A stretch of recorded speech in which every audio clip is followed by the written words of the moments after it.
Hello student, good morning.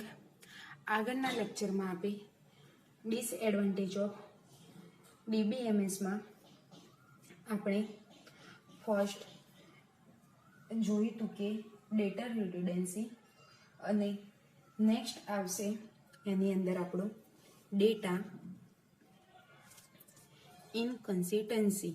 Data ઇનકન્સિસ્ટન્સી એટલે કે data ઇનકન્સિસ્ટન્સી કઈ રીતે વર્ક કરે છે. તો due to data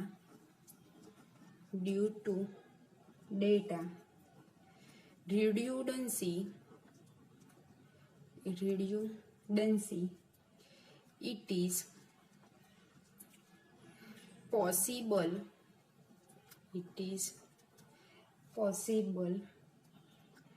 that data may not be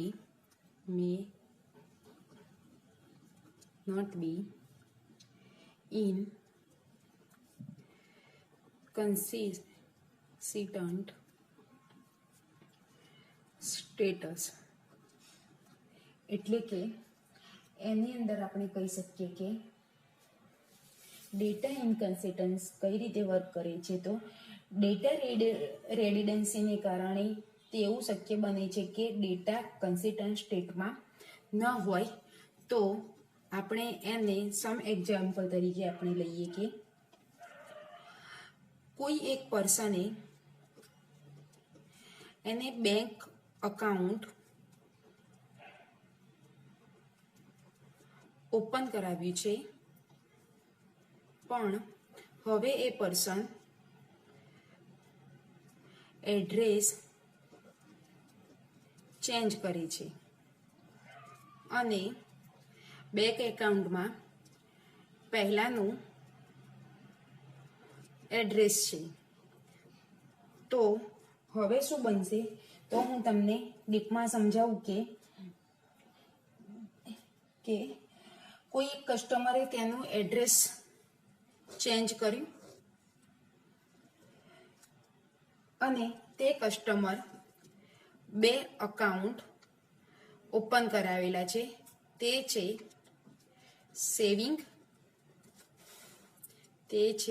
saving end current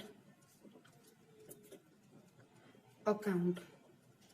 okay, તો તેવું બને કે એડ્રેસ ચેન્જને કારણે એક જ અકાઉન્ટમાં એડ્રેસ ચેન્જ થાય છે અને બીજા એકાઉન્ટમાં એડ્રેસ એટલે ચેન્જ થતું નથી. તો તેને કારણે તે પર્સન છે બંને એકાઉન્ટમાં કરંટ અને સેવિંગ એકાઉન્ટમાં અલગ એટલે કે ડિફરન્ટ એડ્રેસ જોવા મળે છે અને તેને કારણે ડેટા ઇનકન્સિસ્ટન્સી મીન્સ કે તેને કારણે ડેટા ઇનકન્સિસ્ટન્સી થાય છે. નેક્સ્ટ આપણો ટોપિક આવશે એની અંદર ડિફિકલ્ટી ઇન એક્સેસિંગ ડેટા. તો ડિફિકલ્ટી ઇન એક્સેસિંગ ડેટા કઈ રીતે વર્ક કરે છે તે જોઈશું આપણે. તો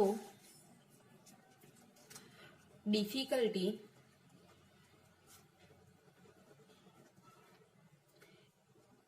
ઇન એક્સેસિંગ ડેટા એટલે કે accessing data is not convenient and efficient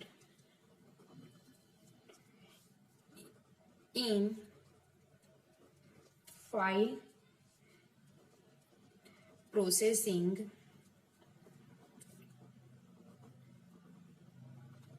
system.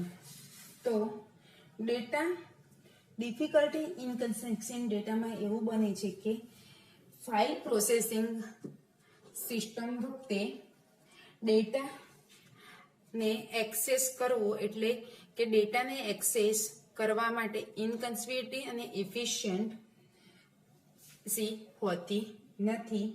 તો સમ એક્ઝામ્પલ તરીકે હું તમને કહું કે કોઈ એક પ્રોગ્રામર છે,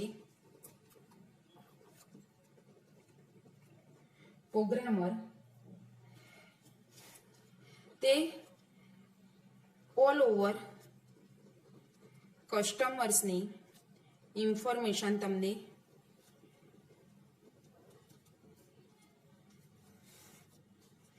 ફાઇન્ડ કરી આપે છે.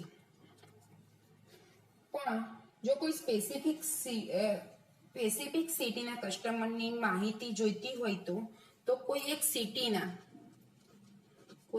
સિટીના પર્સનની ઇન્ફોર્મેશન જોઈતી હોય તો એમાં આપણે એને બે રીતે આપણે તેને ફાઇન્ડ કરી શકીએ છીએ. તો ફર્સ્ટ આવશે કે પહેલા પ્રોગ્રામ તેનો યુઝ કરી અને તે સિટીના કસ્ટમરના નામ શોધે છે, એટલે કે સ્પેસિફિક સિટીના કસ્ટમરના તે નામ શોધે છે અને પછી તેને મેન્યુઅલી એક્સટ્રેક્ટ કરે છે. એટલે કે પહેલા પ્રોગ્રામર સિટીના પર્સનની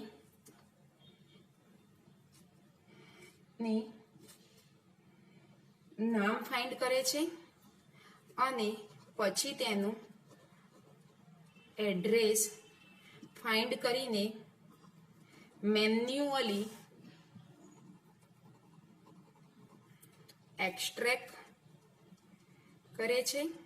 તો આ જે છે પ્રોગ્રામર પહેલું જે રૂલ્સ છે એ ફોલો અપ કરે છે. જો આ રૂલ્સથી એને તે સિટીના પર્સનનું એડ્રેસ કે નામ શોધવામાં તકલીફ પડે તો એ બીજો રૂલ્સ અપનાવે છે અને તે ફરીથી એ પ્રોગ્રામર છે પ્રોગ્રામ બનાવે છે અને તેની મદદથી એ ડેટા ફાઇન્ડ કરે છે. તો ડિફિકલ્ટી ઇન એક્સેસિંગ ડેટામાં આ બંને ઓપ્શન સેટિસ્ફેક્ટ હોતા નથી. એટલે કે કોઈ પણ રીતે ડિફિકલ્ટી એક્સેસિંગ ડેટામાં પ્રોગ્રામરને આ બંનેમાંથી કોઈ બી પ્રકારના જે ઓપ્શન છે તે સેટિસ્ફાય કરતા નથી. એટલે કે દરેક પ્રકારના ડેટા એક્સેસ કરવા માટે એક સેપરેટ પ્રોગ્રામની જરૂર પડે છે અને કન્વિન્સન્ટ અને એફિશિયન્ટ બંનેમાંથી એક બી હોતા નથી. નેક્સ્ટ એની અંદર ટોપિક આવશે 4 નંબરમાં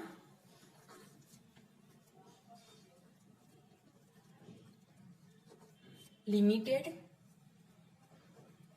ડેટા શેરિંગ. એટલે કે લિમિટેડ ડેટા શેરિંગની અંદર ડેટા કઈ રીતે વર્ક કરે છે તે જોવાનું છે. તો data are scattered in various file, also different files may have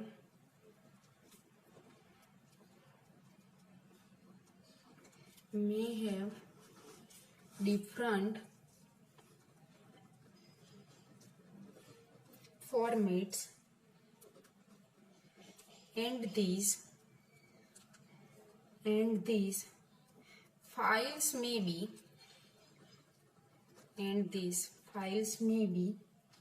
stored in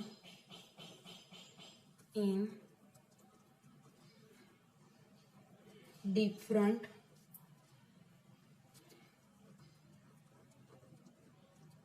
folders, maybe of different computers of different department.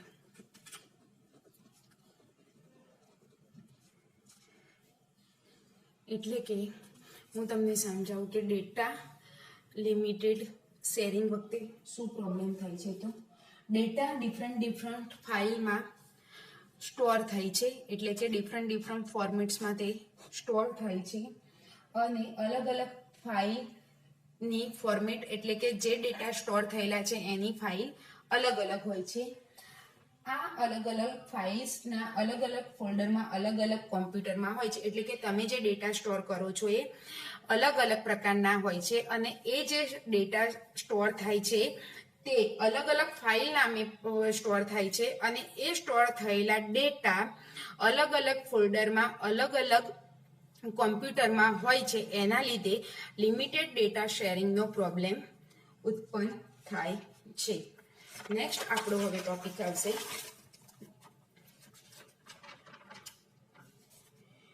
Integrity problem. Integrity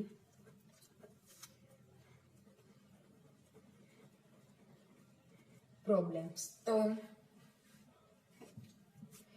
data integrity means data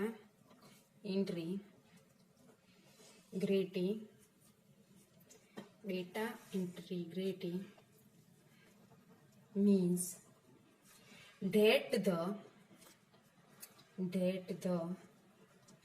data contained in the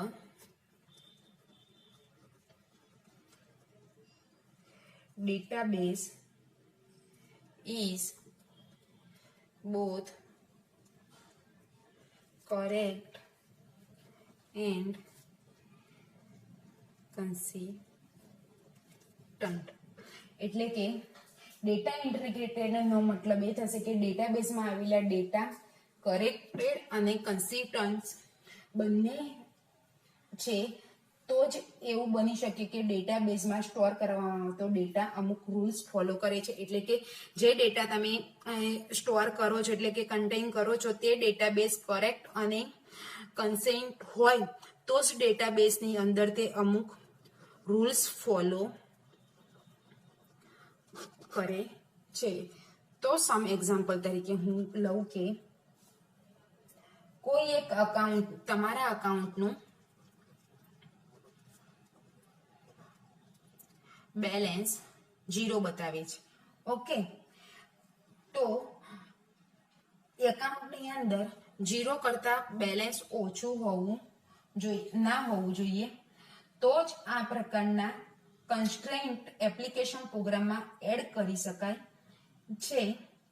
પરંતુ જો નવા constraint add કરવામાં આવે ત્યારે કોઈ ખાતાની balance 0 કરતા ઓછી હોવી જોઈએ નહીં અને પ્રોગ્રામમાં વારંવાર ચેન્જ કરવો તે ઇઝી ટાસ્ક નથી. એટલે કે જો તમારું એકાઉન્ટમાં બેલેન્સ 0 હોવું જોઈએ નહીં તો ડેટા ઇન્ટિગ્રિટી જેવો પ્રોબ્લેમ થાય છે અને જ્યારે તમે નવો કન્સ્ટ્રેન્ટ્સ અંદર એડ કરવા માંગો છો જ્યારે તમે ખાતામાં કોઈક નવું એડ કરવા માંગો છો ત્યારે 0 કરતા ઓછું બેલેન્સ હોય તો તે ટાસ્કને ફરીથી ચેન્જ કરવો ઇઝી હોતો નથી. એટલે એ ટાસ્કને પૂરો કરવા આપણે બહુ મહેનત કરવી પડે છે. નેક્સ્ટ એની અંદર ટોપિક આવશે 6 નંબરમાં એટોમિસિટી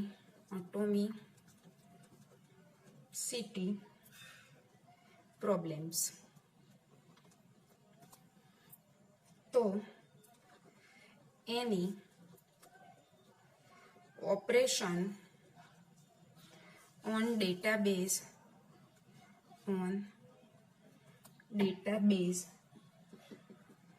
must be atomic.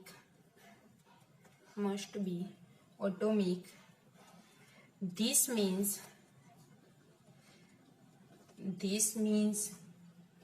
it must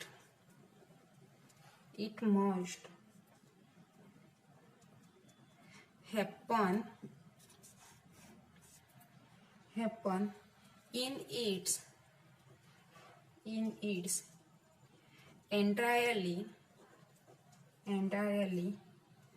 or not at all. એટલે ઓટોમેસિટીમાં એ પ્રોબ્લેમ આવે છે કે ડેટાબેઝમાં કોઈ ઓપરેશન ઓટોમેટિક થતું હોય છે ત્યારે ઓપરેશન સંપૂર્ણ થવું જોઈએ અથવા તો તે સંપૂર્ણ રીતે એને કમ્પ્લીટ કરવું જોઈએ અથવા તે ડેટાબેઝનું ઓપરેશન અધૂરું રહેવું જોઈએ નહીં, અથવા તો સંપૂર્ણ પૂર્ણ થાય અથવા એ ઓપરેશન આપણે કરવું જોઈએ નહીં.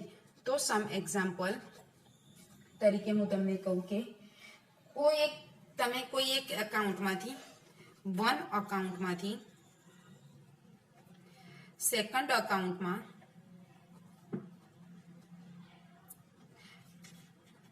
મની ટ્રાન્સફર કરાવો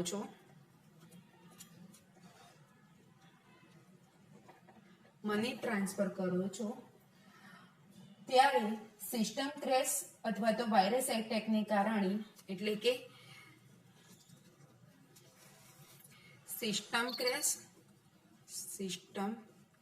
ક્રેશ અથવા વાયરસ એટેકને કારણે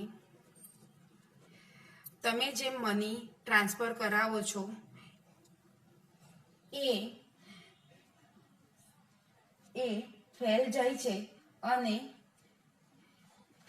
છે અને તમે 5000 એક ખાતામાંથી તમારા ડિટેક્ટ થઈ જાય છે પરંતુ બીજા ખાતામાં ક્રેડિટ થતા નથી. એટલે કે વાયરસ એટેકને કારણે તમારી સિસ્ટમ ફેલ જવાને કારણે તમારા ખાતામાંથી 500 રૂપીસ ડિટેક્ટ થાય છે પણ સેકન્ડ અકાઉન્ટમાં તે સેકન્ડ એકાઉન્ટમાં તે ક્રેડિટ થતા નથી અને આને ડેટાબેઝને ઇનકન્સિસ્ટન્સી સ્ટેજમાં મૂકી રાખે છે. એટલે કે ડેટા ટ્રાન્સફર ન થવાને કારણે ડેટા ઇનકન્સિસ્ટન્સી જેવો પ્રોબ્લેમ થાય છે. નેક્સ્ટ આપણો એની અંદર ટોપિક આવશે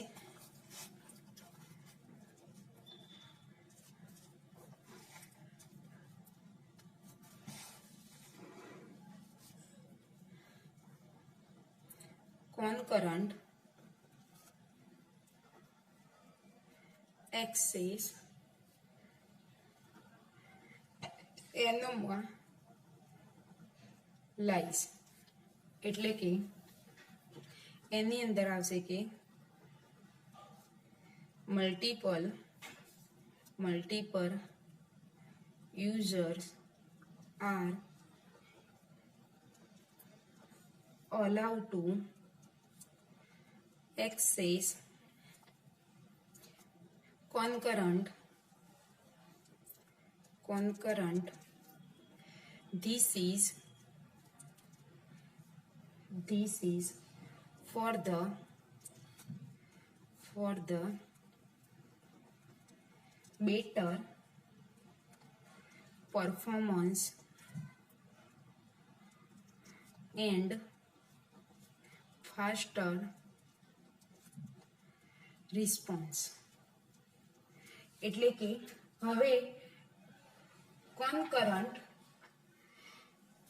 કોનકરન્ટ એક્સેસ એનોમલીમાં એક કરતાં વધારે યુઝર એક જ ડેટાને કોનકરન્ટ એક્સેસ કરે છે તેને કારણે પરફોર્મન્સ વધારે સારું અને ફાસ્ટર એનો રિસ્પોન્સ આપણને મળે છે. તો કોઈ એક એક્ઝામ્પલ હું તમને કહું તો તમે સાંભળજો ધ્યાનથી, તો કોઈ એક અકાઉન્ટમાંથી તમે અમુક રૂપીસ છે તે ડેબિટ કરો છો અને પ્રોગ્રામ જૂની બેલેન્સ જોવે છે, એટલે કે જે સિસ્ટમની અંદર જે પ્રોગ્રામ છે એ પોતાની જૂની બેલેન્સને ચેક કરે છે, પણ નવા બેલેન્સની શીટને તે ચેક કરતો નથી. તો પછી કે નવી બેલેન્સ ડેટાબેઝમાં તે અપડેટ કરે છે. તો કોઈ એક અકાઉન્ટમાંથી તમે 5000 રૂપીસ તમે કન્કરન્ટ કરો છો, તો હવે તે અકાઉન્ટમાં તમને 1000 અથવા 2000 ડેબિટ થયેલા છે તેવું તે ખાતામાં બેલેન્સ બતાવે છે, પરંતુ 4000 અથવા 3000 આપણને ખાતામાં દેખાય છે ત્યારે એકચ્યુઅલીમાં તે 2000 જ હોય છે, પણ તેની પહેલા થયેલા ટ્રાન્ઝેક્શનના કમ્પ્લીટન ટાઈમ પર તે ડિપેન્ડ રાખે છે. એટલે કે તમે જ્યારે એક ખાતામાંથી અમુક પૈસા ડેબિટ કરાવવા માંગો છો, તો પ્રોગ્રામર છે એ જૂની શીટને તે જોવે છે, પણ નવી શીટને ચેક કરતો નથી. ત્યારે જ તમે જે અંદરથી તમે જે રૂપીસ ઉપાડો છો તે ઓરિજિનલ